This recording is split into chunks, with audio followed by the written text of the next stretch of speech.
Welcome to Double Fries No Slaw. It is Sunday, June 12th. We're actually recording this on Saturday night. So if you're commenting and we're not getting your comments or questions or anything like that, it's because it was pre-recorded.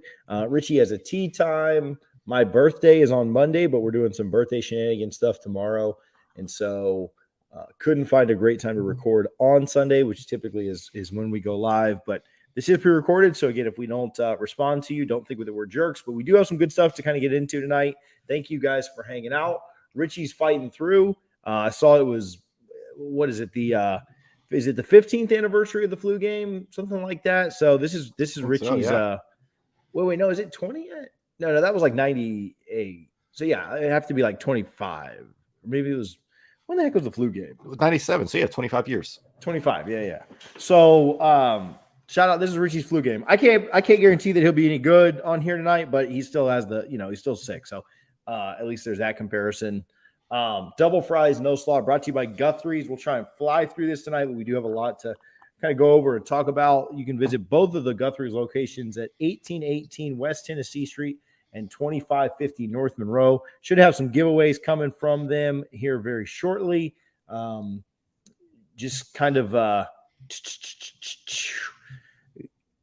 well, I don't want to say exactly what, but go shop it. Go to Guthrie's, hit them up. Obviously, really, really good stuff from the best chicken tender folks in Tallahassee and anywhere, in my opinion. So, Richie, not feeling super great, but how's your weekend been so far? Besides, right now. Yeah, no, you make it sound like I'm down with COVID maximum or something, but no, just a little bit of a headache. Had a busy day, went to the range this morning, hung out by the pool a little bit, and this headache just kind of smacked me out of nowhere. But been a good weekend so far. Excited to probably get to bed and watch the Lightning after we finish up here and get up early tomorrow to play some golf. Got my hat on, ready to go, ready for Game 6. A 4-game sweep after dropping 2 in a row if they can get it done. Yeah, Richie tried to hit me with that headache excuse. As a married man, I knew how to pivot and swerve on that. No, I actually tried to hit up a few people, and they all said, like, hey, I'm going to be out at the Moore tomorrow when you were trying to record. So, see, I was thinking about that when you were reaching out to other people. Like, man, there's a lot of visitors on campus. We just had 2 commits today. There's no way he's going to pull anything off because I'm sure on the bench will be recording tomorrow as well. So, yeah, I was like, we're here. I tried. Valiant effort. And then I could have, I'm sure I could have gotten Josh. I was like, He was just on. I didn't want to bother him again. If he was still like on the beat, I would do it. But I was like, let him go. So anyway, you mentioned Florida State got a couple of commits. Juco Defensive End Jaden Jones.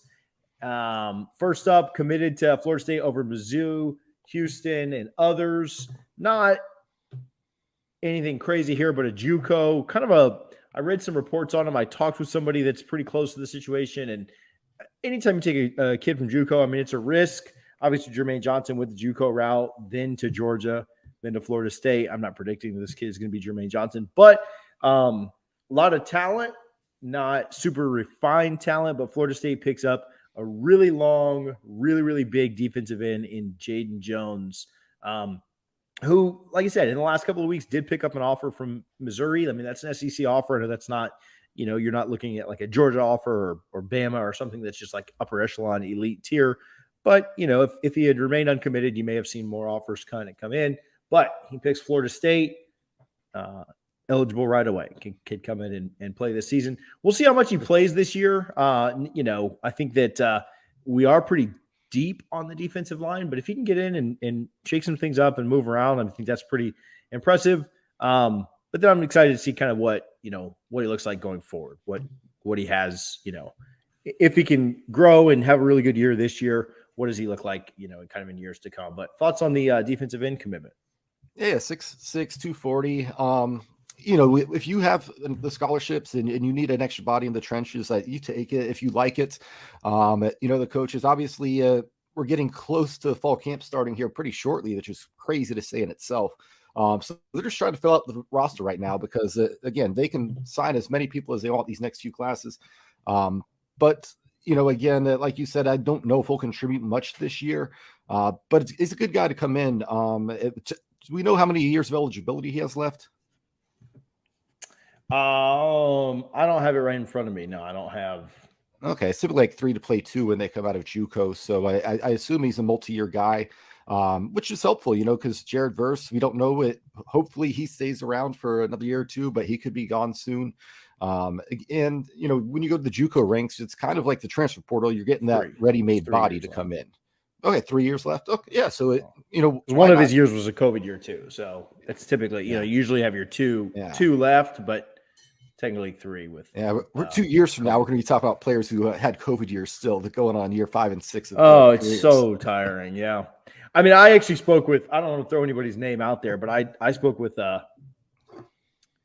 don't want to say it. Let me pull that back. I spoke with somebody on another team at FSU on Thursday or Friday, not football, who is going into their junior year, or is going into their senior year, but already knows that they're coming back the next year and going to take advantage of the COVID year. So again, I'm not going to say what sport, I don't want to put them on blast because things change, but it's pretty common, right? Especially not for football. Like if you're going to the league, you're not coming back for a COVID year, but for all the other sports, people are taking advantage of it. And if you're coming out of JUCO, I mean, obviously depending on what kind of impact he makes in year 1, year 2, wherever, we'll see, but take advantage of that extra year. Maybe that ends up being a money year, like a lot of these guys have used. Excited for that. I mean, like you said, you're trying to fill out a roster at this point. I don't think you're there. We talked about this with Josh last week. There aren't guys in the portal that are just, I don't know. Like you're not finding a Jermaine Johnson. Right. Yeah. You're not, there's nobody there. Now, so. Right. And so, you take what you can get, high ceiling, see what you can maybe get out of it, boom or bust type stuff. I did see that the X's and O's guys that we talked to Josh about are literally doing a live show right now. I'm a little frustrated that we're recording, not frustrated, but I'm a little frustrated that we're recording now because I kind of want to know what they think, what they kind of, expect for them.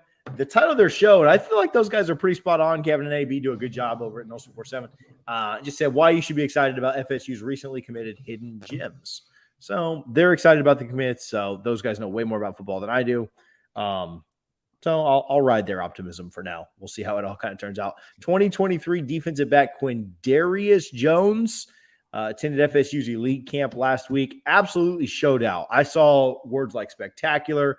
I saw words like phenomenal. I saw words like very impressive. Picked up an offer due to how he performed at the elite camp and committed to Florida State tonight. Or last night, if you're watching this on Sunday morning. Not a ton of offers, no stars. Actually has in his bio 0-star defensive. I love it. I love. I mean, I just kid's honest. I think it's pretty good. So I'm interested to see kind of how and what changes in his recruitment now that he's committed to Florida State. The joke always used to be about free scouting university. I'm not necessarily saying that we're going to see, again, the Bamas and the Georgias and everybody else come out and offer here, but first in on him, Florida State lands him. It's a lot easier to keep a kid committed if Florida State does think that he ends up blowing up later than it is to get him if you're in it late. So we'll kind of see what happens with Quindarrius Jones, but thoughts there. Yeah, and like you said, he's at 0 stars. Florida State looks like his only offer right now that we know of, but I think you're okay with this one because we know he camped last week. The coaches saw him in person. They like him. He's 6'2", 187, lengthy player. And again, the fact that coaches saw him in person, I'm good with that take then, right? It's not like they saw a huddle film of a no-star guy and said, oh, we need this guy. No, they actually got to work him out. They saw how he takes the coaching, and they extended an offer. So it'll be interesting. Like you mentioned, he's going to jump up to a 3-star immediately just by being committed to a Power 5 school. What worries me is if he does start to blow up a little bit, he is a Mississippi kid. And we know how those guys are.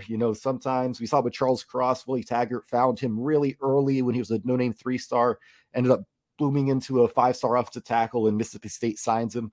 So we'll wait and see on him, but I have no problem at all with this take because, again, they saw him, they worked him out in person.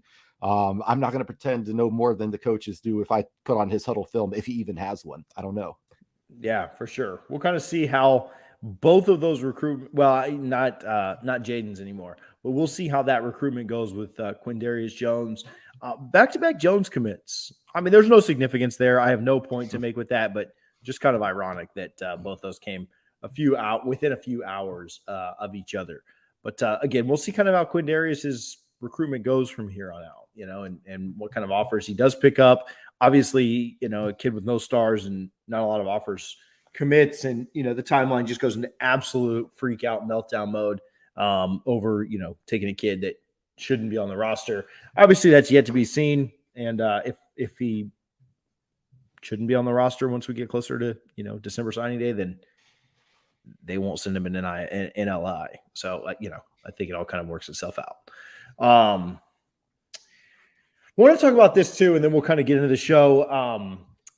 We mentioned this last week, and it was kind of late in the show, but wanted to do this a little bit earlier this week. A big shout out to Gramco and our new partnership with them, our partnership with Gramco, really everywhere on the Roll Up Network, but specifically with our podcast, Double Fries No Slaw.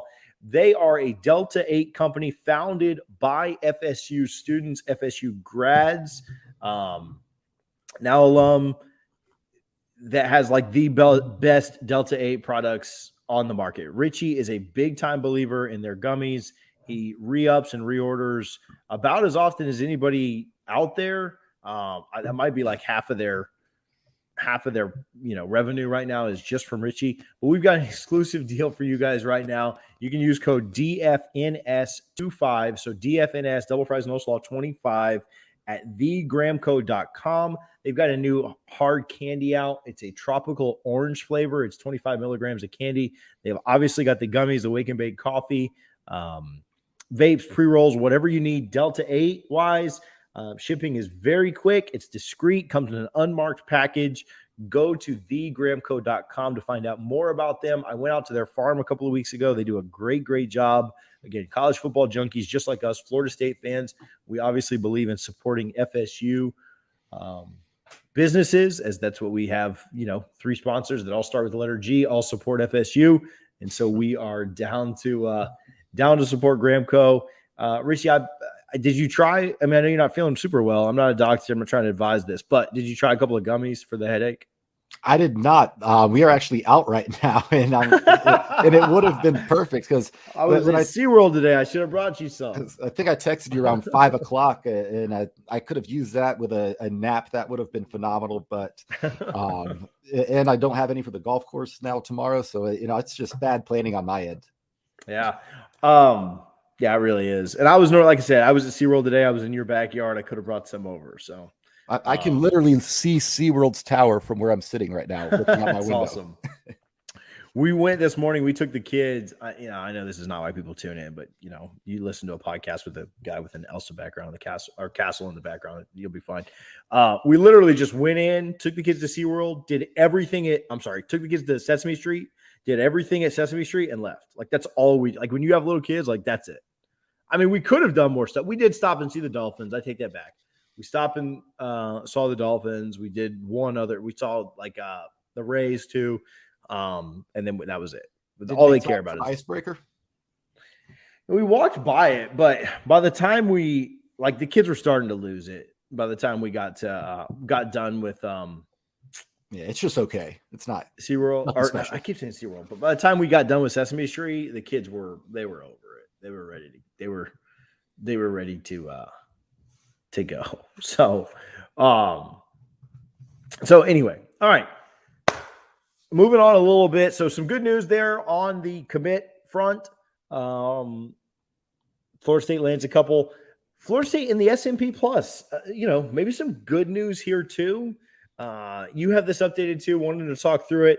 Florida State 28th overall. If I offered you right now, when the final AP rankings come out, the day after the national championship, I offer you Florida State finishes 3rd in the others receiving votes. Are you taking that right now?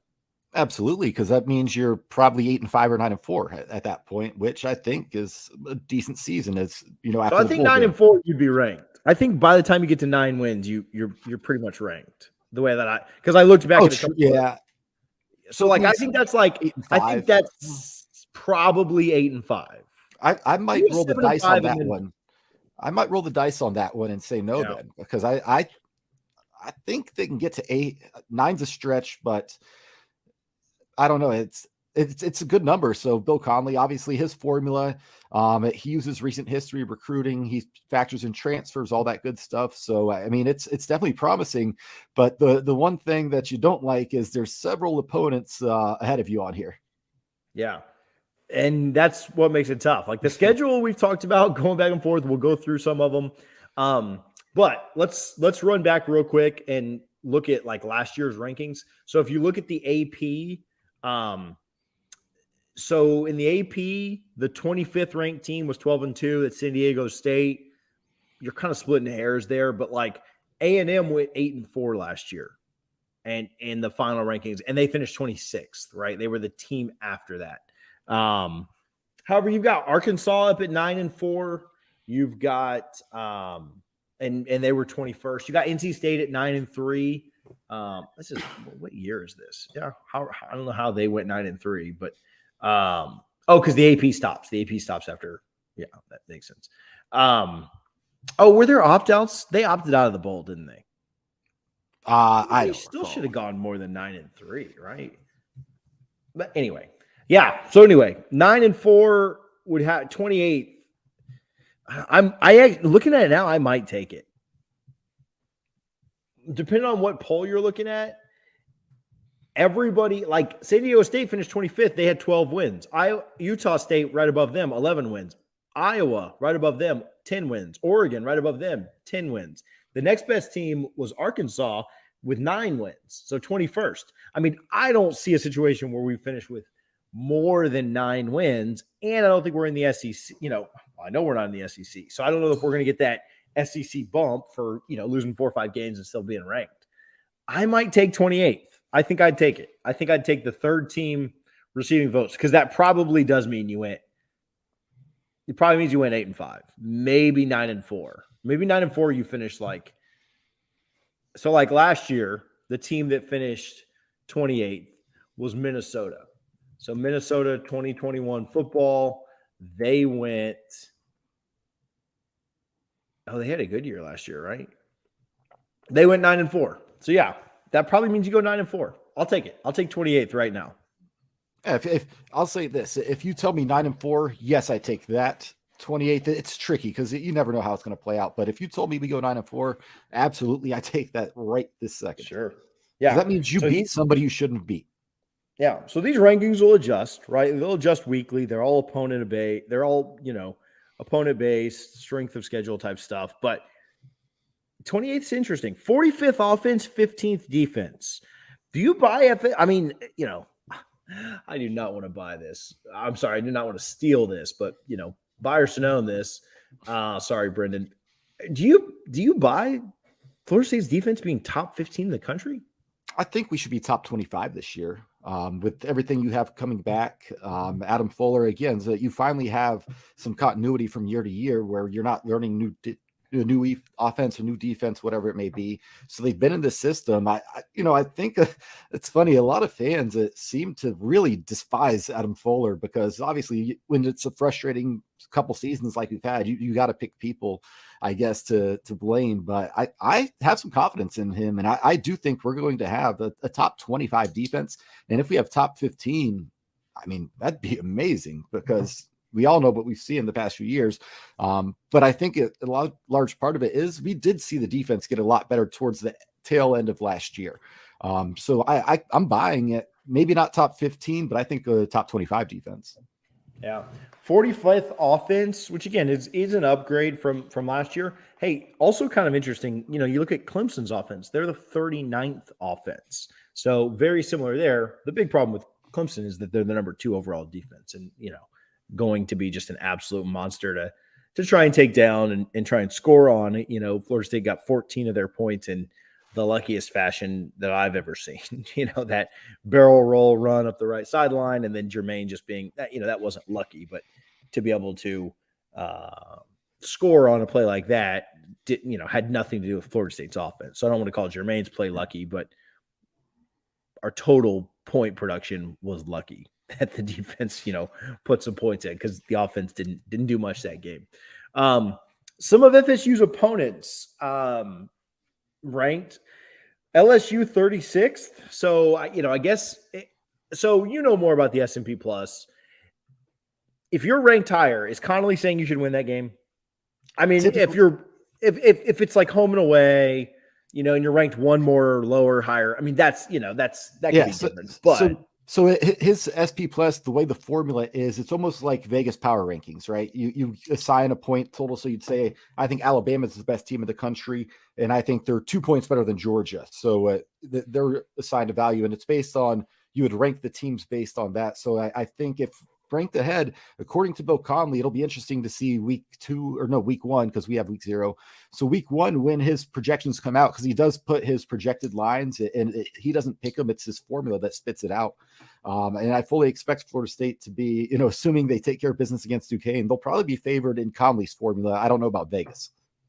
Yeah, no, I don't know if it'll switch on that. Other interesting ones. I mean, you have all of our opponents here. If you're listening, you may not catch all of these, but we'll try and go through them. All right, another one that's really, really interesting. We'll kind of go through a few of these. Louisville 30th. So, again, these will be subject to change. They'll change weekly as we kind of go along. But if we're 28th and Louisville's 30th, now if we go in and beat LSU, I'd imagine that we probably rise a little bit, and so it may not be as close. But they're basically saying that Louisville game is potentially a coin flip, right? 28 and 30th, very, very similar. Yeah. But that's on the road, right? Which I think would give them – I wonder if Connelly's formula accounts for that at all. Like when he does his spread, is it literally just his rankings that go into the formula, or does he give a few points for like home and away? Because like if you're 28th and 30th, those teams are even, according to Bill, but being a home and away matters. Yeah, he gives a few points for he takes into account, if it's a road game, home game, or a neutral site. So that'll be an interesting one, obviously, based on how Florida State does against LSU. Not that it's completely indicative, but I think that it could be pretty telling what may end up happening there. BC 76th.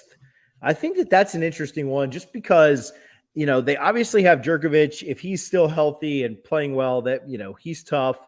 They have Zay Flowers, who's really, really good, but the defense is terrible. And so that's one that Florida State gets at home, a team that Connelly is saying that we are much, much better than, would certainly be something that I think would be like that. I mean, we've talked about this. That's just absolutely got to be a win, right? Like, yeah. I don't know where I expected them to be, but 76 is, they're the worst team. Well, Georgia Tech. I mean, they're worse than – I can't believe they're behind Syracuse and Louisiana. Yeah. Yeah, it'll be interesting because obviously they do have some talented players, but they could have lost a good bit. I haven't done an extremely deep dive into their roster just yet, given the game's still a good ways out. But like you mentioned, a healthy Jerkovich, I mean, that's a they have some pieces, but apparently Conley's formula is not high on what they may have lost. Wake Forest comes in at 45th.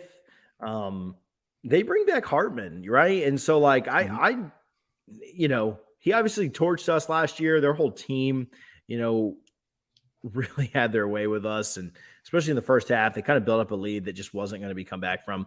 But 45th, so pretty drastic down there. Again, we get them at home too. Connelly's saying we should win that. And we've talked about how I think that October is hell month. I don't know if we've talked about it here on the Spaces one, but October having Clemson, NC State, and Wake Forest. I mean, you do get that Wake Forest game at home, which I think is really, really big. And Connelly's telling you that's the most likely of those 3 games that you get a win, right? And again, this will all adjust. This will all change. Florida State drops a game to LSU. They go on the road and drop a game to Louisville. Wake Forest wins their first couple of games. That game's probably going to be pretty close in the mid-30s, right? And so mid-30s as far as rankings. I'm not predicting a score just yet, but mid-30s score wouldn't shock me either. But maybe that's him being a big believer in the defense, taking a huge step forward and kind of shutting Hartman down a little bit or just limiting what he can do. But that's an interesting one, that Wake Forest is 49th. Yeah. Yeah. Like you said, it'll be interesting because I think, and we're going to do a brief exercise here shortly, but I think the ACC writers come media day later next month. I think they're going to be a little higher in Wake than this formula is right here. Yeah, I think so too, and I may or may not be. Again, we're going to have a chat about that in just a minute, but we'll see. NC State 18th, Clemson 6th. I don't think that shocks anybody. I think when you think of Clemson, you still think they're talent-wise. I mean, I know the quarterback's really, really important, and we'll kind of see how that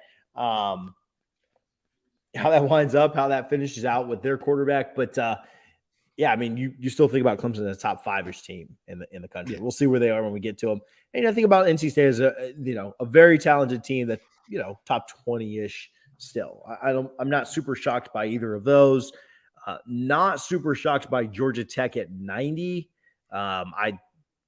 Florida State was that game. Mike's got to pack his bags. Like I just don't see a situation where you're losing to that team and you're beating other people that matter. I don't think you're making a bowl if you're losing to Georgia Tech. Now, you go into that game at 6-2 and you just have a fluke loss. Yeah, I mean that's weirder than just the loss in general. But Georgia Tech 90th, Miami 14th. A lot of that has to be on quarterback play because they're not good in a lot of other positions, and they've lost some talent at some skill positions. Defense is not very good. Obviously, Jordan lit them up last year, lit them up on the ground and in the air. Miami 14th seems high. I'm interested to see once they go get beat by Texas A&M. Do they play Clemson before or after us? Miami, Clemson, 2022. They play them. Oh, wow. They play them the week. I'm moving slow here. They play them on 11/19. I think that's the week after. It's 2 weeks after they play us. So they play us, then Georgia Tech, then Clemson. Yeah, they very well could come into our game with, a fairly good record. They never end up doing it, but Miami 14th seems a little high. You think that's high for them? I think so. But returning production's a lot. So obviously they weren't great last year, but I'm assuming they didn't lose a whole lot. Obviously Van Dyke is a big deal. And he's kind of what makes that team go. So it'll be interesting. I don't know what to expect from Miami. I think, every year they have high expectations that they start off hot. And then just down the stretch, they fall apart. It's kind of in their DNA. That's the way it's been for, since they joined the ACC, really. So it'll be interesting. I do think their roster is probably overall more talented than Florida State, but they may have a few more holes. We'll see. Like I said, I'm assuming they're just returning a bunch of production because that does play a big role, especially in the early on. The SP Plus really doesn't start to settle out for the current season until about 6 weeks in. Miami 14th, again, seems fairly high. We'll see as that kind of gets going. Syracuse 57th, really close to that Wake number of 49, much better than Georgia Tech's 90. Essentially and no rocket scientists to call this out, but it really shows you how much better the Atlantic is than the Coastal. Even the worst team in the conference at 57th.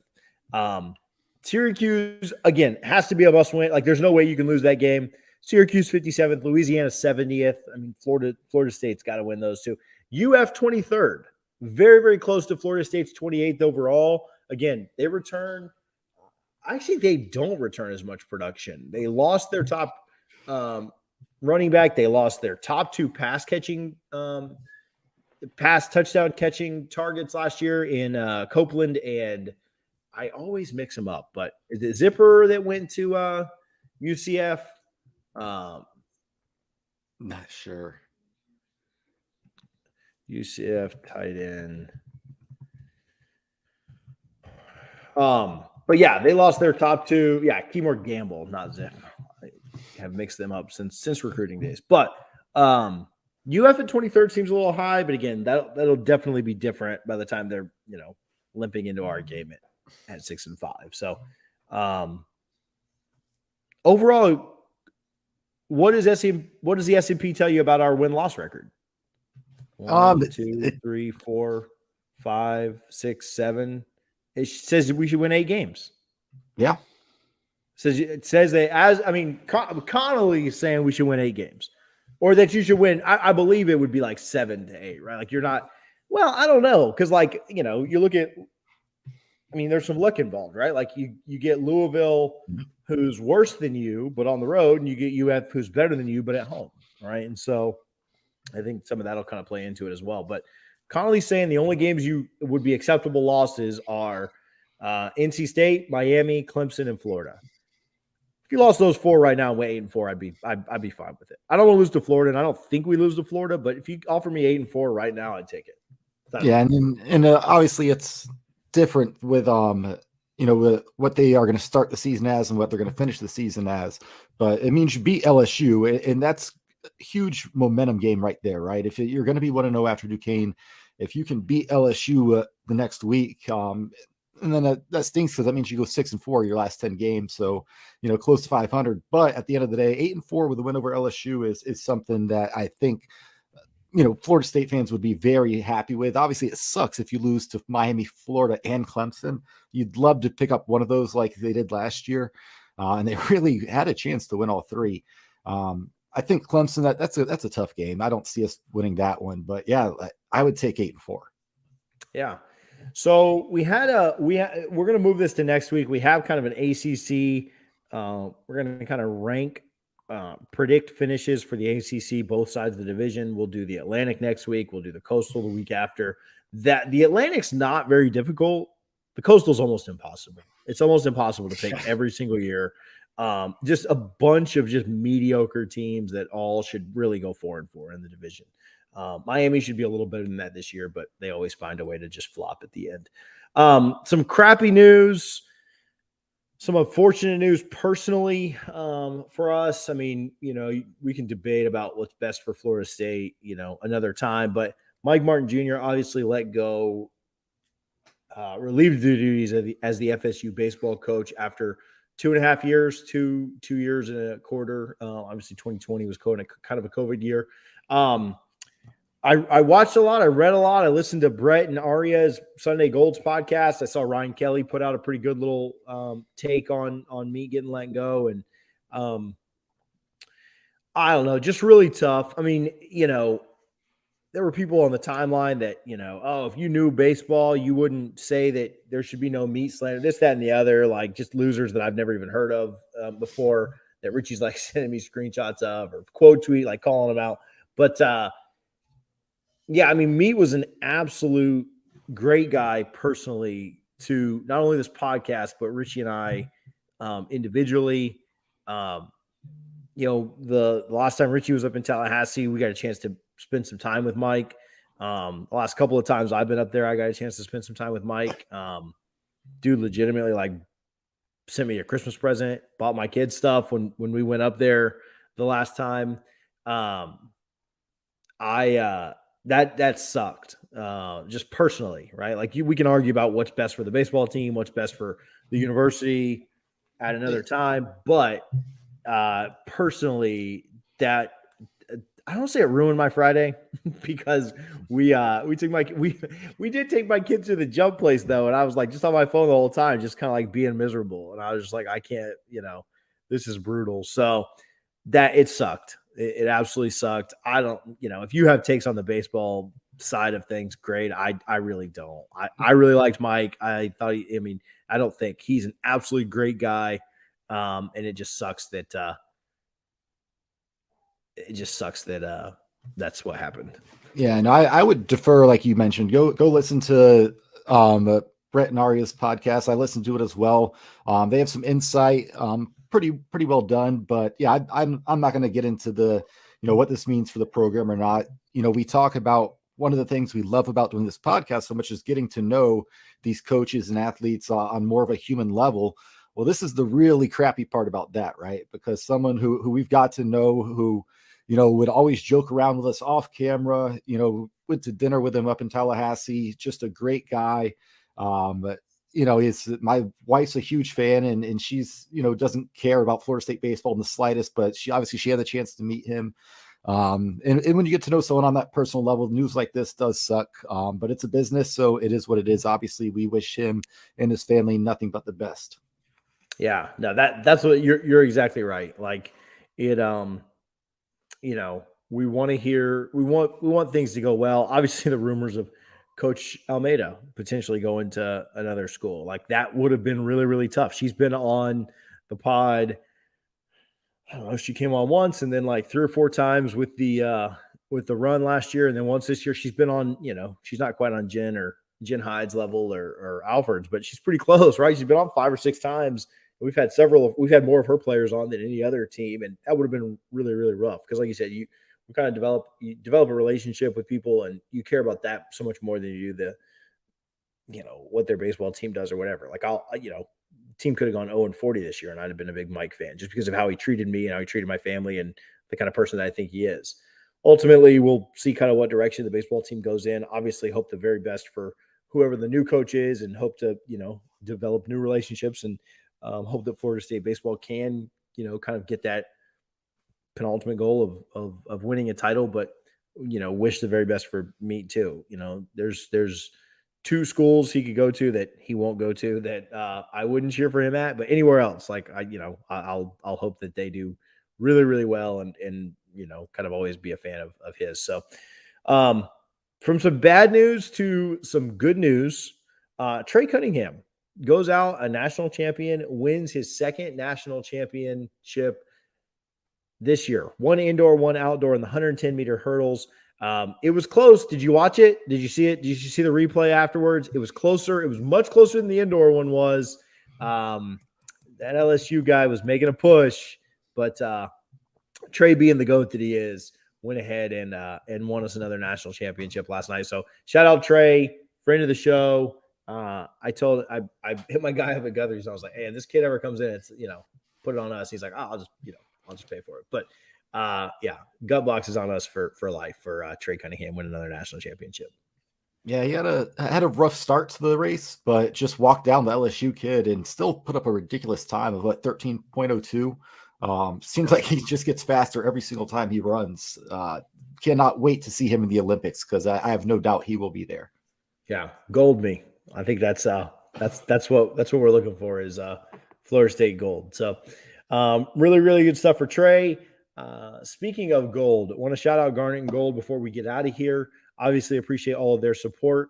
They deal with stuff that you guys would not even believe if I told you. They, I don't want to air out their business, but they just had some stuff going on this week that was not the most fun. If there was ever a time to get out and support Knowles and support people that give back to FSU, it would be now. You can go to garnetandgold.com, shop with code NOSLAW, unless you just want to help them out. You can just help them out and put in the notes. Hey, I got this from Double Fries No Slaw, but I wanted to give you guys all my money. That's fine too. But if you want to save 15%, use code NOSLAW at checkout at garnetandgold.com. I saw Richie just got an order in the other day. I think I'm about to be placed another order. I practice what I preach. I try to upload pictures of stuff when I get it and tell you guys about it. I don't just take their money or, shout them out for the heck of it. I mean, we actually order there, and my kids wear FSU stuff, and I wear FSU. I wore an FSU shirt to SeaWorld today that I got from Garnet and Gold. So shout out Garnet and Gold. Again, code NOSLAW at checkout for 15% off. If you order over $75, you get free shipping, which is typically the move because it comes in like 2 days. So it's kind of fun to get that immediately. Today is Coach Almeida's birthday. I saw that. Happy birthday to the GOAT. Glad that she's coming back. I don't know if we ever really addressed that she did sign a contract extension. There were rumors swirling. She will be back. So shout out to her. That's my shout out for the night. Richie, you have any shout outs? Anything we didn't get to? Anything before we go? Yeah, real quick. I just want to, living here in Orlando today is the 6-year anniversary of the Pulse shooting. So just, remember that. So kind of somber and sad, but just living here, there's been all sorts of stuff around the cities today that we're walking around to remember that. So just not a shout out per se, but just more of a, in honor of those ones. Yeah, absolutely. Well, good stuff. Richie, thanks for hanging out. Thanks for powering through. If you guys listened, if you watched, if you heard this, hit the share button, hit the retweet button, rate 5 stars, subscribe, do all those things. We certainly appreciate it. We appreciate the love, the interaction. We've got some exciting stuff coming over the next few weeks. We've got opponent previews that are going down at doublefriesnoslaw.com. Mike Ferguson does a great job with our daily content there. Ed has been doing the opponent previews, which is pretty fun. Just did LSU's, came out this weekend. So go check those out. We will be back on next Sunday, with another episode. Until then, we appreciate you guys' support, and go Noles.